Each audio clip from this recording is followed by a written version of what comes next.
My name is Brooklyn. The phone in the passenger seat has been buzzing non-stop, jolting me out of my daze. I'm at a gas station, just past the county line, almost home. There are 11 missed calls from my mother, 3 from my brother Dylan, and a voicemail from an unknown number which turns out to be my Aunt Penelope. Her voice is so shaky that I can barely make out what she's saying.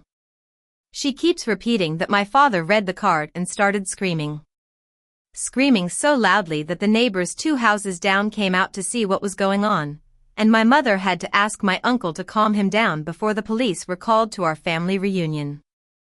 As I stand there, the memories start to flood back, taking me all the way back to the beginning of that fateful Father's Day. My family is a well-known one in the small town of Millfield. My father, Henry, is a proud man, a successful real estate agent who's always been strict about family values and achievements. My mother, Victoria, is a kind-hearted woman, but she's always been a bit submissive to my father. My brother Dylan is the golden child. He's followed in my father's footsteps, recently taking over my father's real estate business. My younger sister, Lily, is engaged to a wealthy businessman, which has made my father extremely happy. The Father's Day reunion was held at my parents' large backyard. It's the same place where we've had every family gathering since I was a child. The long wooden table was dragged out from the shed, covered with a red and white checkered tablecloth that smelled of lemonade and grilled chicken. I had driven 2.5 hours that morning. In my purse, there was a card and a small gift for my father. It was a pocket watch I'd saved up for over 3 months. His old one had broken during a business meeting last month, and I knew he'd been missing it. I was hoping that this day would be normal. I just wanted to sit at the table and be treated like any other one of his kids, for once. When I arrived, there were about 25 people scattered around the yard.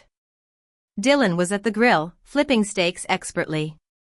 My mother was busy adjusting the table settings, constantly moving napkins and utensils.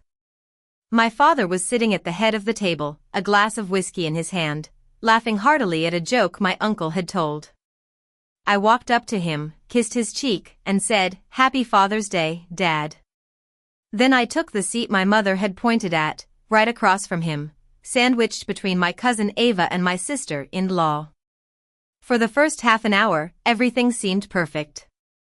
We ate, we laughed, and we talked about the local sports team's latest win. Someone's dog ran through the water hose and soaked a pile of towels, causing a bit of a commotion.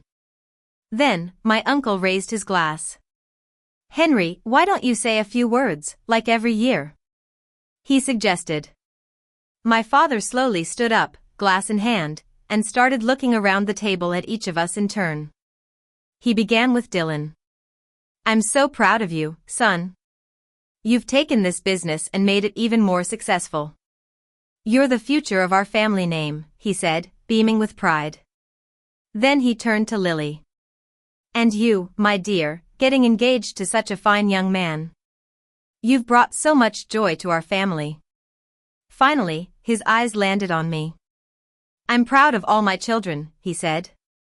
He paused, and a few people at the table smiled, anticipating something kind. But then, he continued, "except for the black sheep sitting at this table."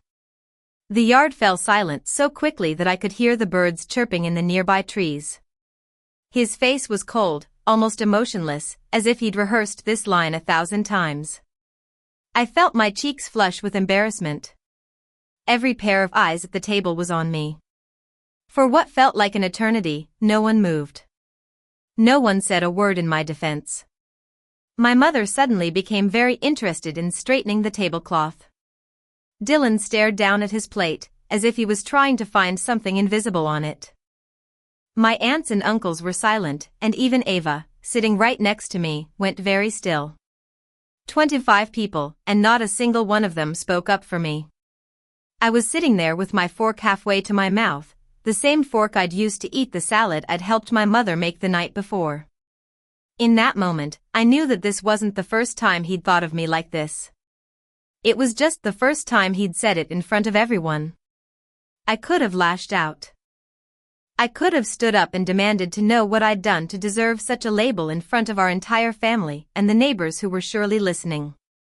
But instead, I felt a strange calm wash over me, a sense of closing a door on this need for his approval. I reached into my purse, pulled out the envelope I'd brought for him. Inside was the receipt for the pocket watch and a card I'd written the night before. I gently placed it in front of his plate. I gave him a genuine smile because, in that moment, I'd already let go of the hope that he'd ever see me the way I wanted. "Happy Father's Day," I said, my voice steady. Then I stood up, pushed my chair in quietly, and walked back to my car without looking at anyone's face.